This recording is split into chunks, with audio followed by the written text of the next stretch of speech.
주시기 바랍니다.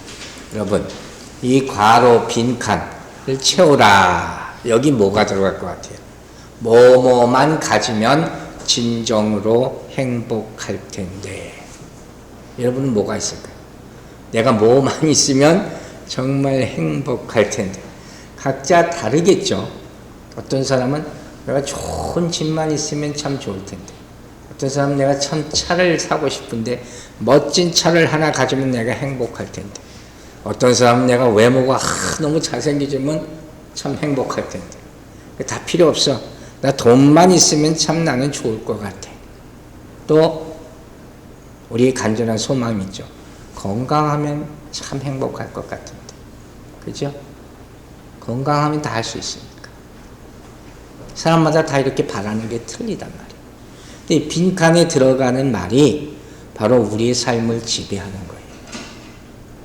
그게 신이라고 부르는 거예요. 잘못되면 우상이 될 수도 있는 것이죠.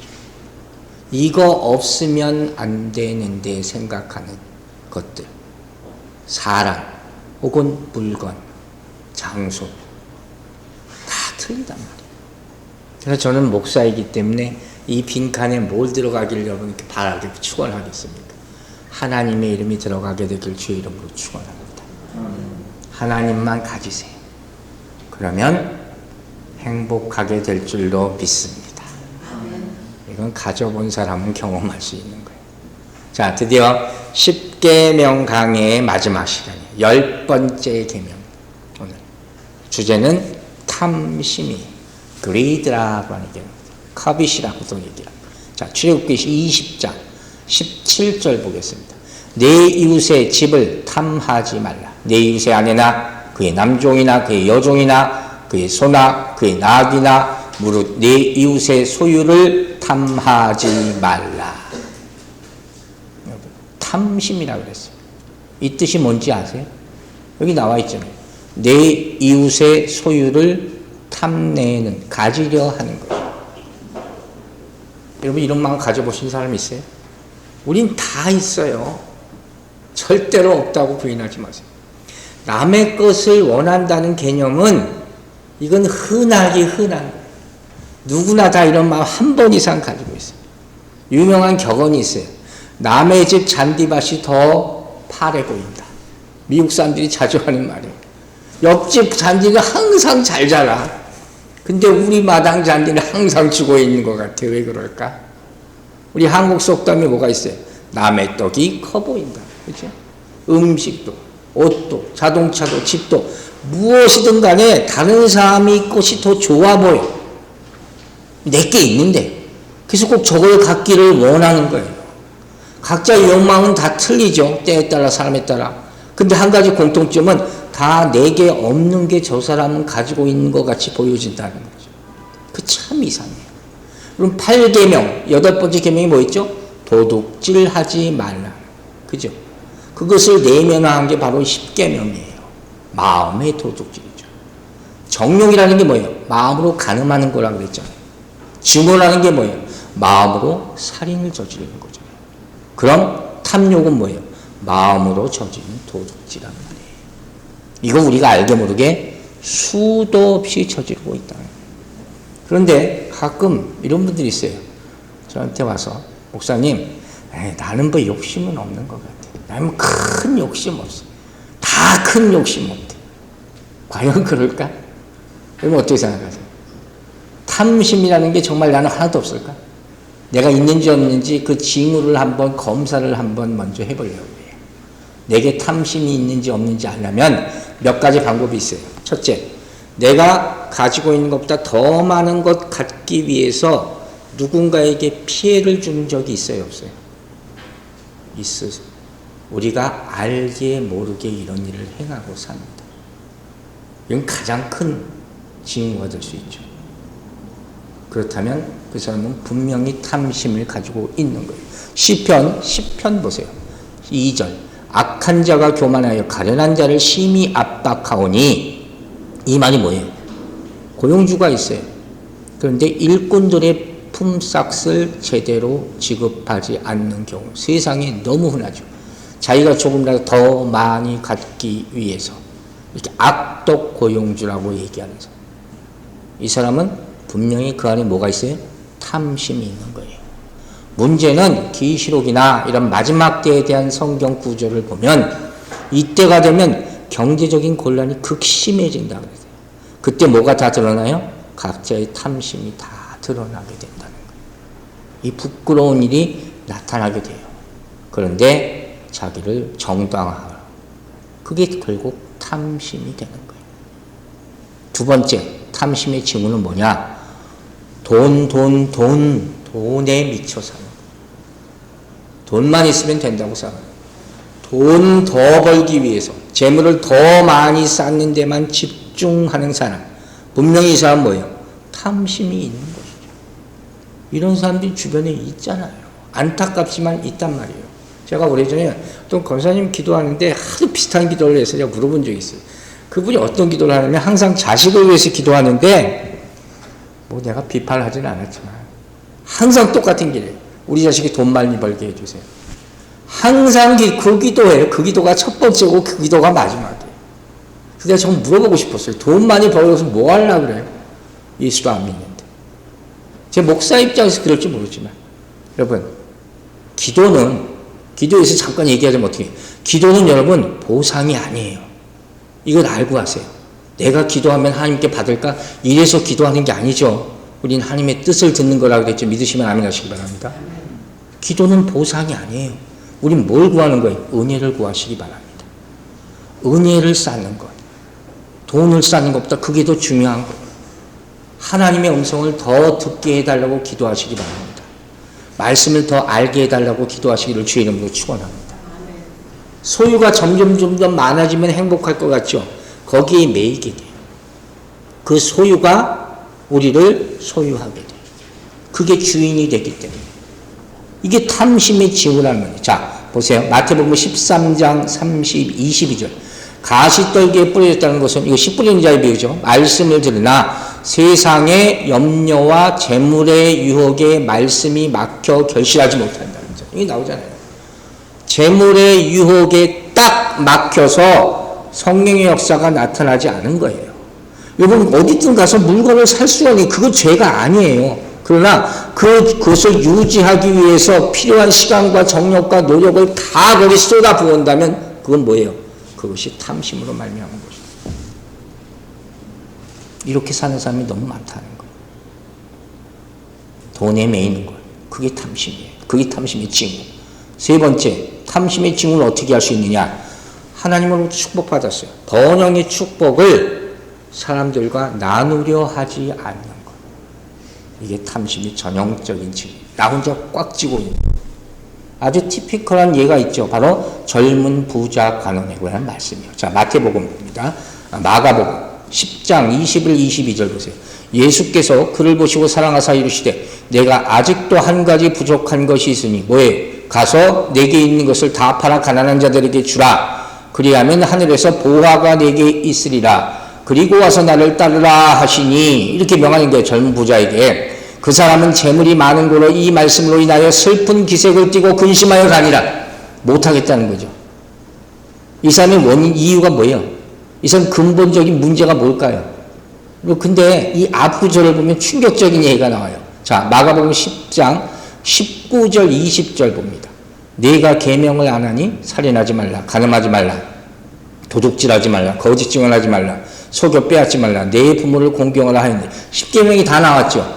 그걸 어떻게 했다고 그랬어요? 그가 여쭤서 선생님이여 이것은 내가 어려서부터 다 지켰냐? 다 지켰대요. 이거 다 지켰는데 이웃에게 나눠주라. 이건 못 지켜서 구원 못 받는 거예요, 여러분. 이런 사람 있어요, 없어요? 있단 말이에요. 욕심을 구원과 절대 바꾸지 마시기 바랍니다. 탐심이 이렇게 무서운 거예요. 천국에 가느냐 안 가느냐 지금 그걸 물어보고 있는데 내가 그걸 못하겠다 하는 거예요.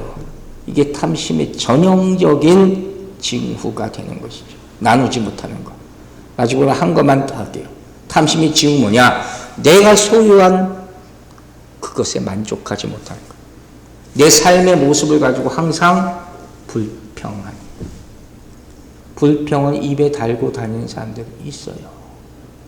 왜 그럴까? 그 안에 탐심이 있기 때문이에요. 우리 항상 입에서 나오는 말이 뭔지 아세요? 내가 조금만 더 가지면, 조금만 더 가지면, 조금만 더 가지면 행복할 텐데. 근데 그 조금만이 얼만큼이?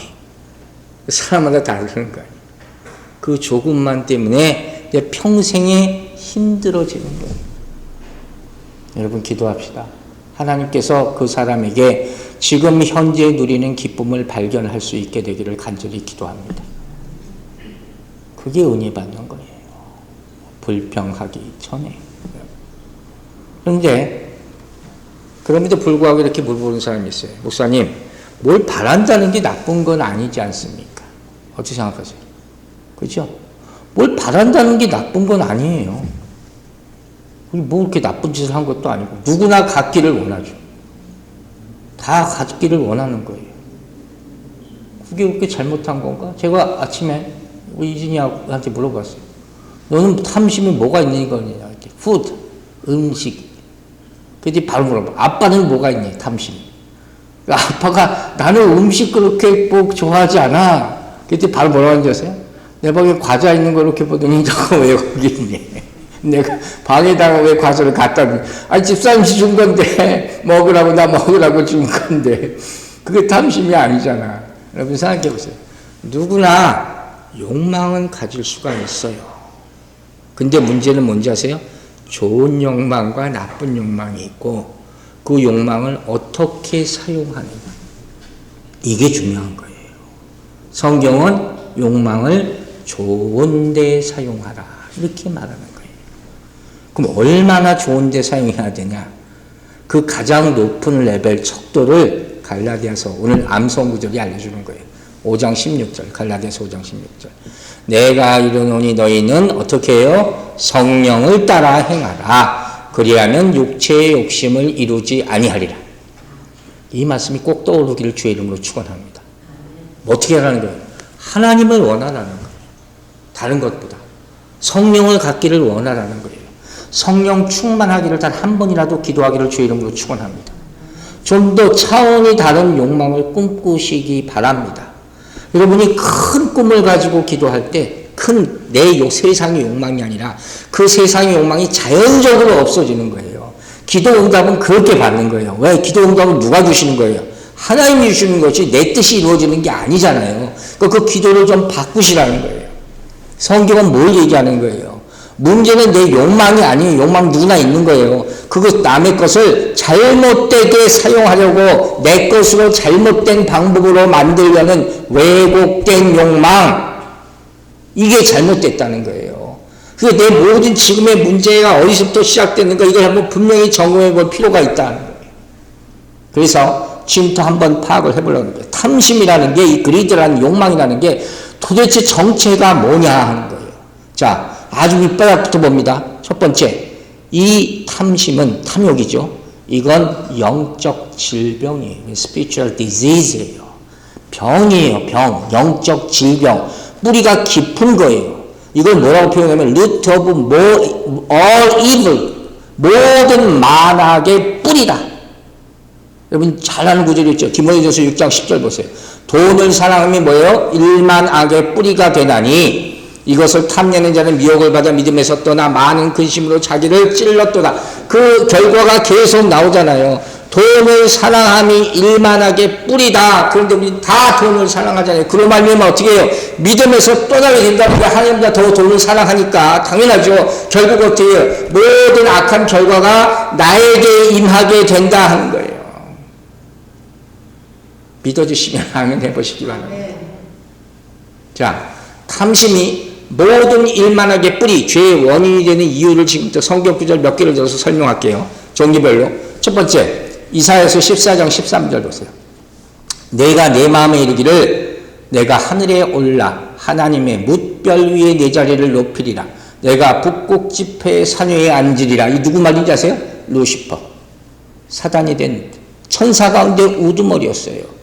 근데 이 사람의 말을, 이 나쁜 악한 놈의 말을 들어보면 계속해서 내가가 나와요. 교만함, 오만함, 탐심의 결과, 욕심의 결과로 말미암아 결국 어떻게 돼요? 땅으로 떨어지게 되는 거예요. 우리가 너무도 잘 아는 창세기 3장을 보면 뭐예요? 선악과가 나오죠? 거기 어떤 구절이 나와요? 보암직하고 먹음직하고 이게 뭐예요? 그대로 탐심을 얘기하는 거예요. 자, 이제 생각해 봅시다, 여러분. 하와는 에덴 동산에서 과연 뭐가 부족했을까? 에덴 동산, 그 기쁨의 동산, 거기 부족한 게 있어요, 없어요? 있을 리가 없죠. 그게 기쁨인데 자체가, 이든이라는 뜻 자체가.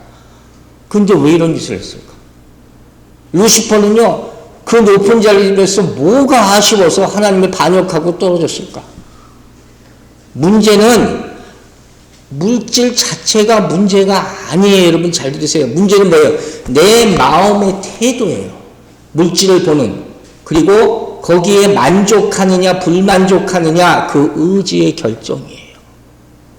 모든 게 그런 거예요. 즉 하와가 가진 것이 부족해서 그런 게 아니에요. 탐한 게 아니에요. 루시퍼가 그 지위가 낮아서 불만을 품은 게 아니에요. 그럼 왜 그래요? 그들의 자신의 목 그리고 역할 이걸 만족하지 못했다는 거예요. 이건 누구나 그럴 수 있는 거예요. 다 그래요. 있어요. 가지고 있다니까요.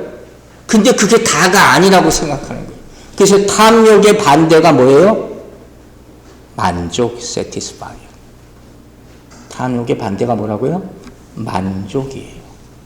여러분, 탐심의 결과가 얼마나 무서운지 그걸 절대로 간과하지 마세요.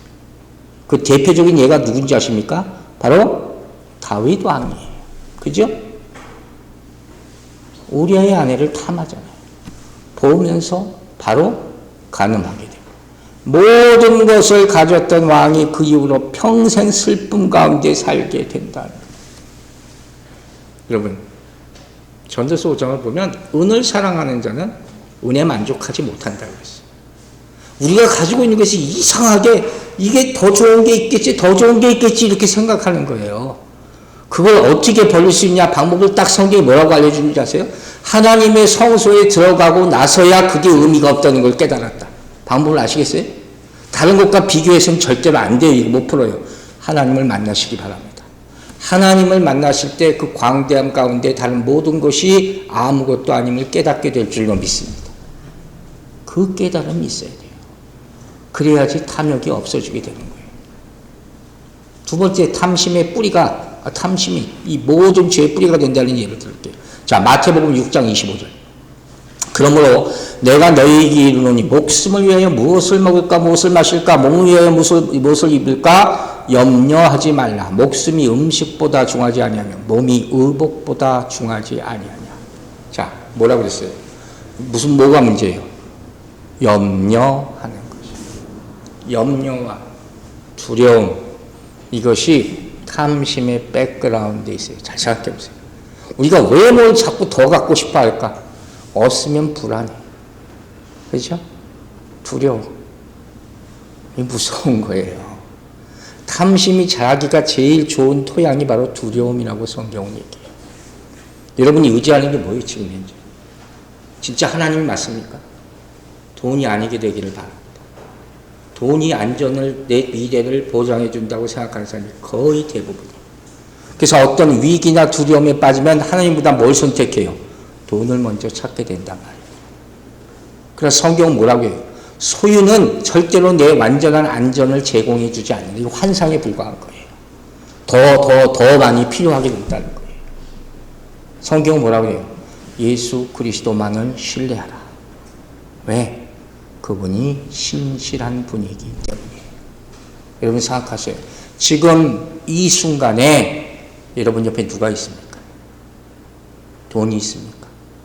예수 그리스도가 있습니까? 임마누엘의 하나님을 느끼게 될 때 그 순간 탐심이 저절로 물러가게 될 줄로 믿습니다. 이게 필요한 거예요. 성경에서 하나님께서 자기 백성에게 가장 많이 명령하신 게 뭔지 아세요? 두려워 말라. 겁내지 마. 우리 찬양했잖아요, 오늘. 그죠? 아무것도 두려워 말라. 그 말이 여러분에게 힘이 되기를 주의 이름으로 축원합니다. 그 찬양을 하면서 일어나야 돼요. 하나님이 함께 하심을 믿으시기 바랍니다.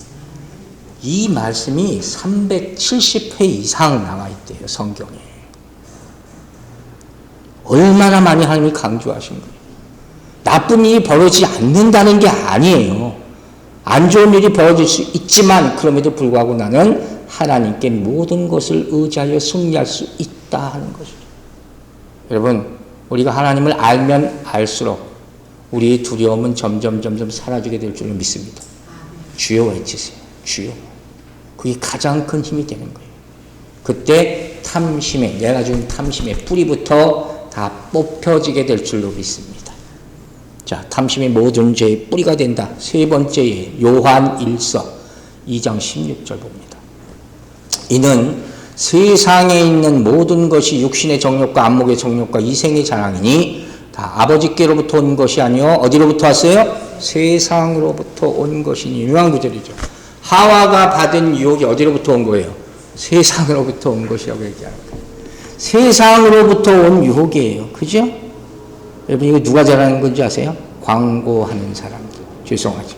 거의 총사하는 사람들은 이거 모르지만 이게 뭐예요? 광고라는 자체가 육신의 정욕, 안목의 정욕, 이거 자극하는 거예요. 여러분, TV나 이런 데 보면 옷 모델 하는 사람들 있죠. 죄송한 말씀이지만 여러분이나 저는 그거 모델 못 하잖아요. 다 잘생기고 큰치하고 이쁘고 그런 배우들만 그 모델 하잖아요. 왜 그런 사람들한테 옷을 입혀놓는지 그 이유를 아세요? 그 사람들이 입으면 옷이 얼마나 멋있어 보이고 이뻐 보여요.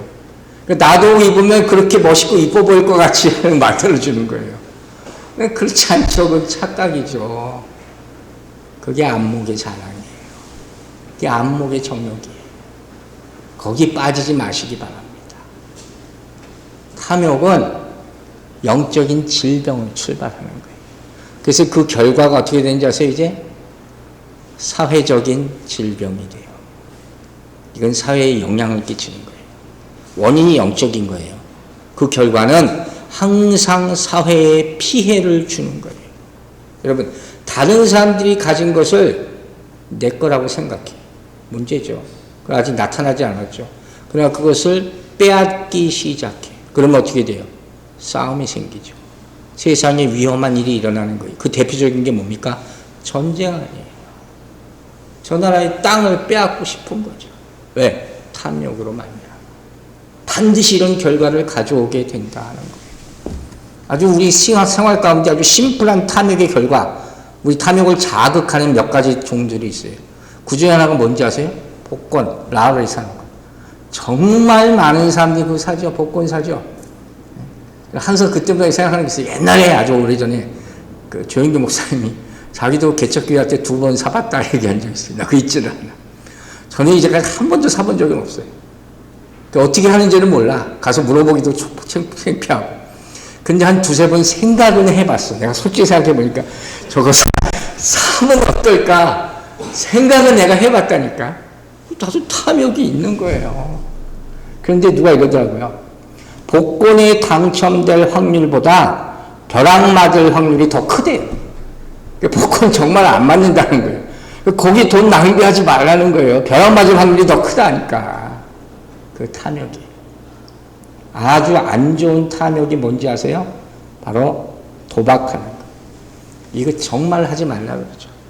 도박, 갬블링, 가장 큰 저주다. 그 결과가 뭐예요? 알코올 중독, 마약 중독, 가정 파탄, 자살. 엄청난 거죠. 근데 이게 뭐예요? 각 주마다 도박장이 다 있잖아요. 그죠? 이거 경제를 살린다. 큰 수입원이 되는 거예요. 거기서 하는 사람들이 종말을 보세요. 미안한 얘기지만. 비참하게 되는 거예요. 여러분, 왜 이렇게 탐심이 없어지지 않는지 아세요? 사회가 이걸 부추겨요. 광고가 이걸 자꾸 부추기는 거예요. 이걸 분별하시라는 거예요. 광고에 온 목적은 사람들에게 정보를 알리기 위함이었어요. 이건 이렇다. 근데 지금 어떻게 돼요? 욕망을 자꾸 자극하는 거예요. 더 필요하지, 더 필요하지, 더 필요하지. 새로운 욕망을 만들어내는 거예요.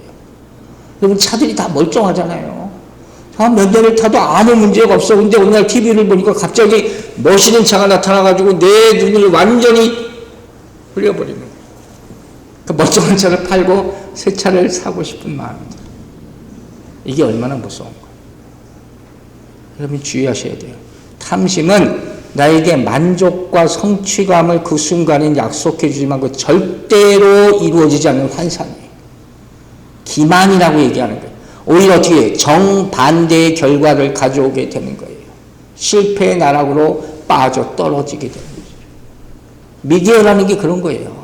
우리를 자꾸 자극하고 욕망을 자꾸 만드는 거예요. 우리 욕망을 조종해서 내가 정말 원하는 것과 나에게 필요한 것과를 혼란되게 만드는 거예요.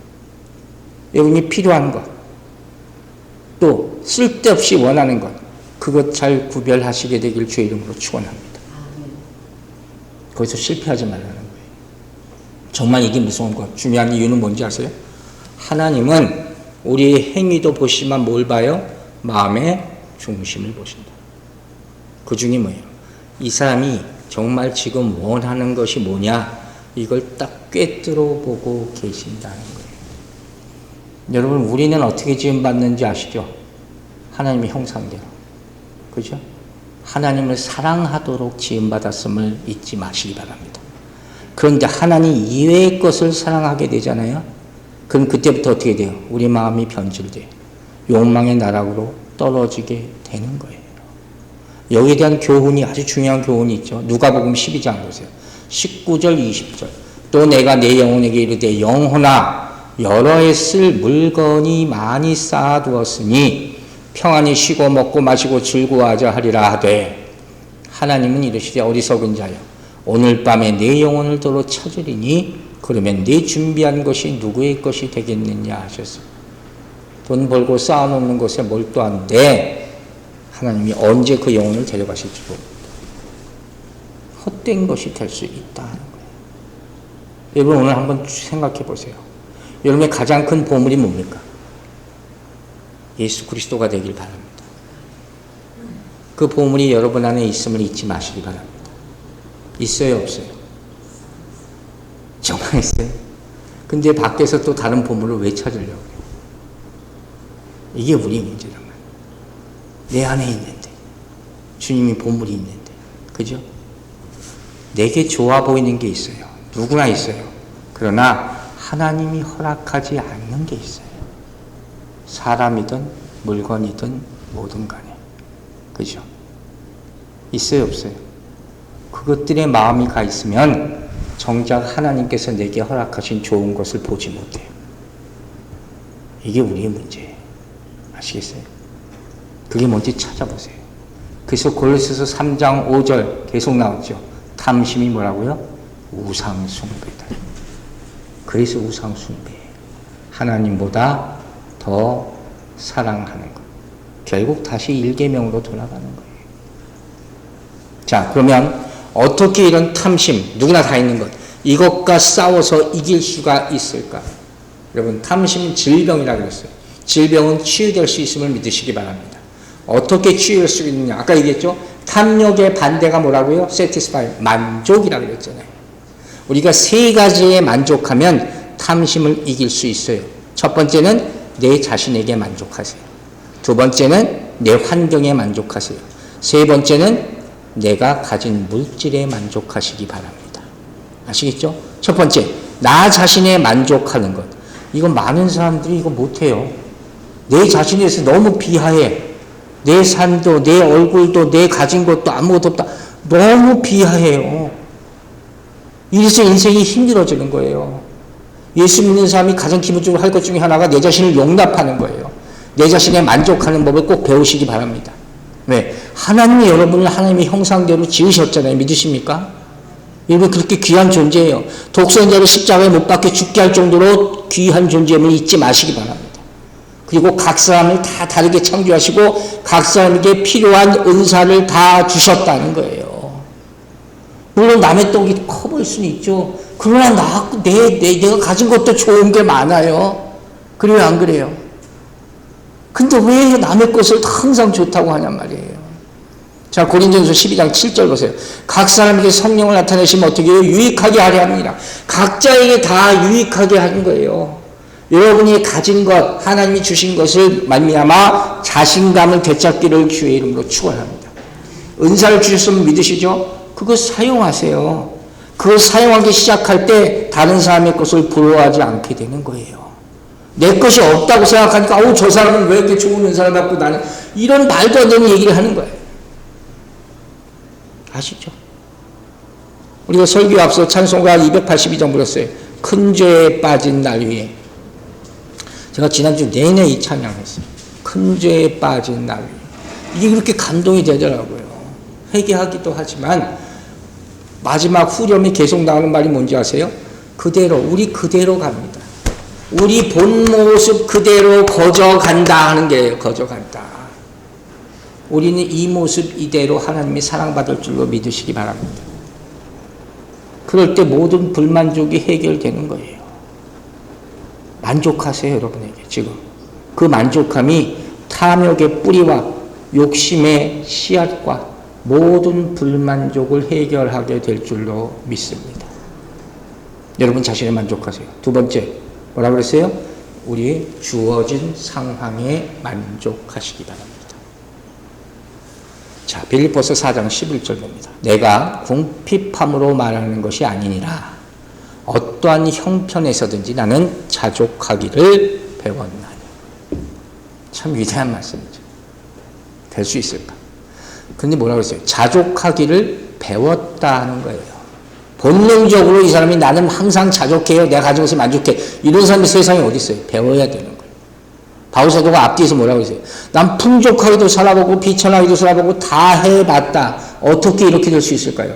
그러면서도 만족할 수 있는 이유가 뭔지 아세요?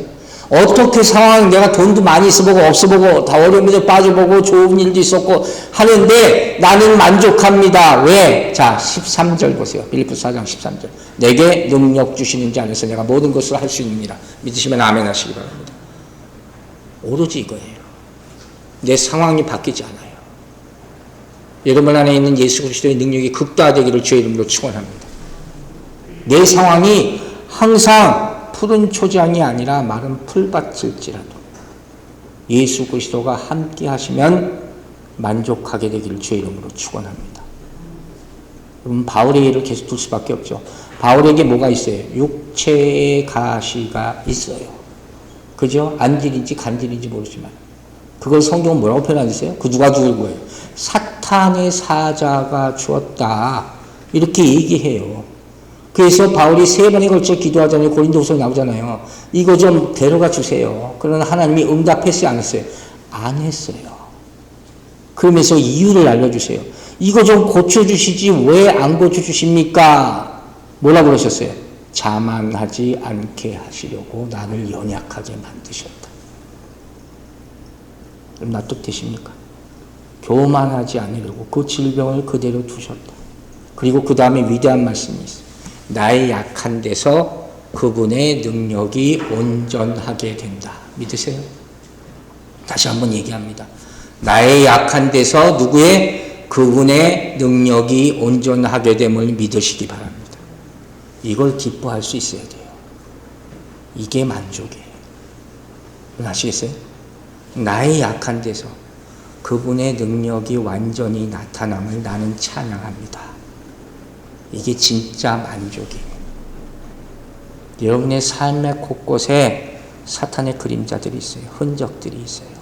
삶의 어려움도 있고 질병도 있고 고난도 있고 가정의 문제, 개인의 문제 여러 가지 문제가 있어요. 오늘부터 불평하지 마세요. 감사하세요. 겸손하게 의지하세요. 주님께서 해결해 주실 줄로 믿습니다. 여러분 내 안위는 어디로부터 오는 거라고 제가 여러 차례 얘기했죠. 많은 것을 누리고 갖는 게 있지 않고 오로지 예수 그리스도 안에 있습니다. 예수 그리스도 내게 능력 주시는 자 안에 있음을 믿으시기 바랍니다.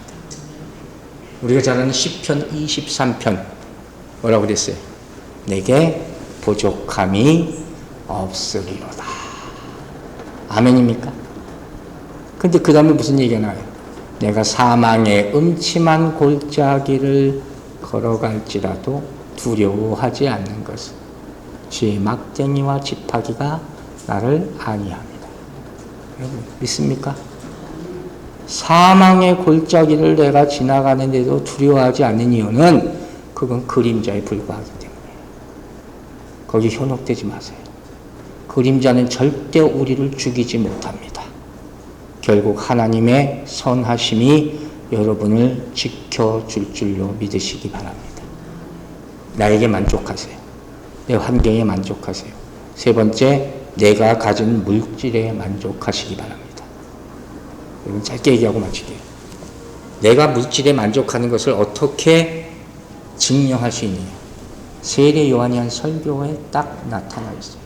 어떻게 회개하는가. 성경은 우리가 생각하는 것과 완전히 다른 얘기들을 많이 하잖아요. 회개의 증거가 뭐냐. 자, 누가복음 3장 11절 이렇게 해요. 대답하여 이르되 옷 2벌이 있는 자는 옷 없는 자에게 나눠주고 먹을 것이 있는 자로 그렇게 할 것이다. 회개의 표시가 뭐라고요? 나눔이에요. 말로 잘못했어가 아니에요. 나눔이에요. 삭개오도 어떻게 해요? 자기 재산의 절반을 나눈다. 여러분 명심하세요. 나눔이 탐욕을 이기게 함을 믿으시기 바랍니다. 이게 능력이에요. 그러므로 정리하자면 이런 거예요. 현재에 감사하는 자세를 가지세요. 감사의 결국. 탐심은 뭐예요? 우리가 이미 가진 것에 대해서 만족하지 못하고 불만을 자꾸 갖게 해요. 그러나 하나님이 우리에게 원하시는 모습은 불평이 아니라 불만족이 아니라 감사와 찬송이에요. 하나님이 그 모습을 보기를 원하시는 거예요. 그래서 빌립보서 4장 4절에 항상 기뻐하라. 이게 어떻게 되냐? 오늘 감사하면 오늘 기뻐하게 될 줄로 믿습니다.